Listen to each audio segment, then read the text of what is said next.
Need to get your Motorola device repaired and not sure where to begin? In this video, we'll show you how to quickly and easily submit a repair request online. We'll guide you through each step, help you choose the repair option that works best for you, and tell you what to expect next. Please note, this video is only for Motorola phones sold in India, and check out the notes area below for helpful links. To get started, go to the repair submission page on the India website. Log in with your Google email or set up a new account if you haven't logged in before.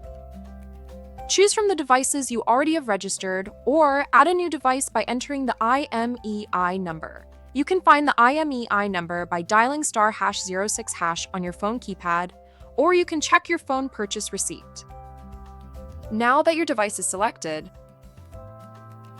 click on the issue category and subcategory you are experiencing. You may see some troubleshooting steps to try before submitting the repair.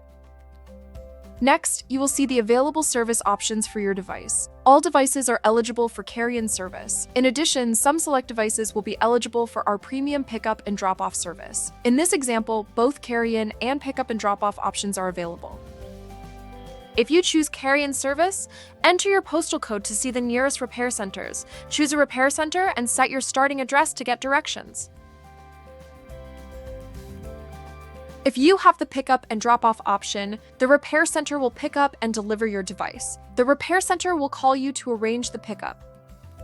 If your device is out of warranty either by date or because of physical damage like a broken screen, you can still submit an online request. The repair center will evaluate the damage and quote a cost to repair. You can view the out-of-warranty price list below.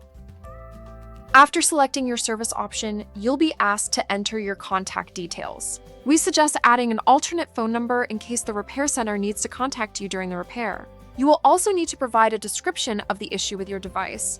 Make sure to enter clear and accurate information. This helps the service team understand and replicate the issue you are having.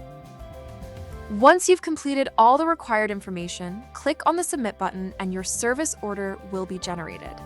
Review all the details carefully and follow any instructions shown on the screen. To ensure a smooth repair, please take a copy of your purchase receipt to the service center. In addition, please back up all your data before taking the phone in, as this could be lost during the repair process. Link to data backup is below. Finally, it's a good idea to call the repair center before going in to confirm their location and hours. After your service order is created, you will receive an email confirmation with important details and next steps. You will continue to receive emails as the repair progresses. You can also track the status of your repair online. We hope this video will make your repair process smooth so you can get back to your device as soon as possible.